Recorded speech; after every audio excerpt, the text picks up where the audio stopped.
ప్రపంచ వార్తల సమాహారం వరల్డ్ న్యూస్ ఇప్పుడు చూద్దాం.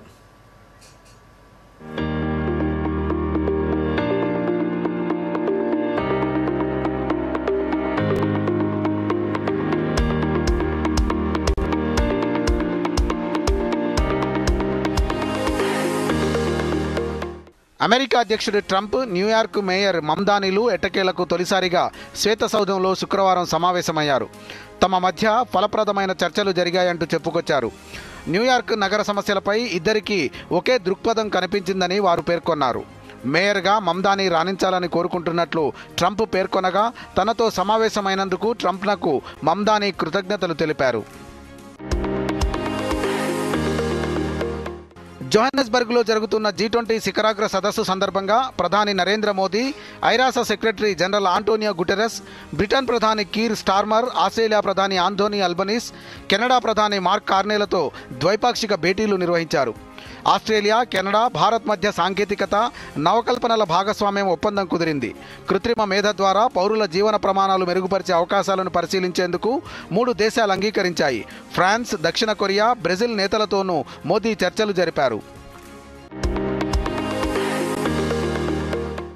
G20 శిఖరాగ్ర సదస్సులో ప్రధాని నరేంద్ర మోదీ మాట్లాడుతూ, ఉగ్రవాదం, మాదక ద్రవ్యాల మధ్య సంబంధాన్ని అరికట్టేందుకు కూటమి దేశాలు సమిష్టి వ్యవస్థను ఏర్పాటు చేసుకోవాలని సూచించారు.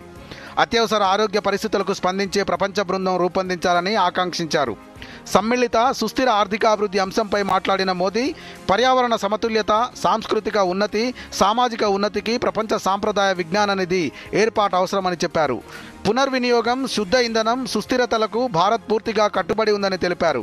G20 open satellite data partnership ద్వారా దక్షిణార్ధ దేశాలకు ఉపగ్రహ సేవలు సులభతరం చేయాలని ప్రతిపాదించారు. బ్రెజిల్ మాజీ అధ్యక్షుడు జైర్ బొల్సనారోను ఆ దేశ పోలీసులు అరెస్టు చేశారు.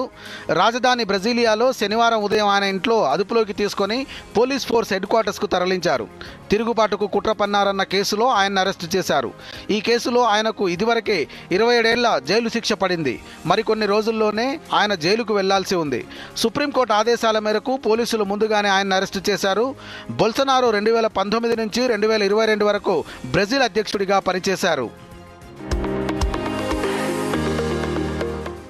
బంగ్లాదేశ్ మాజీ ప్రధాని షేక్ హసీనా కేసులో ఢాకాలోని అంతర్జాతీయ నేరాల ట్రిబ్యునల్ సంచలన తీర్పు వెలువరించింది.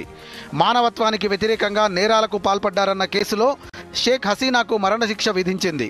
గత ఏడాది షేక్ హసీనా ప్రభుత్వానికి వ్యతిరేకంగా పెద్ద ఎత్తున ఉద్యమం జరిగింది. హింసలో దాదాపు 1400 మంది మరణించి ఉండవచ్చని ఐక్యరాజ్య సమితి ఫిబ్రవరి నివేదికలో పేర్కొంది. ఈ నేపథ్యంలో హసీనాకు మరణశిక్ష విధించాలని చీఫ్ ప్రాసిక్యూటర్ మొహమ్మద్ తాజుల్ ఇస్లాం డిమాండ్ చేశారు. తాజాగా అంతర్జాతీయ నేరాల ట్రిబ్యునల్ సంచలన తీర్పు వెలువరించింది. షేక్ హసీనాకు మరణశిక్ష విధిస్తూ తీర్పు వెలువరించింది.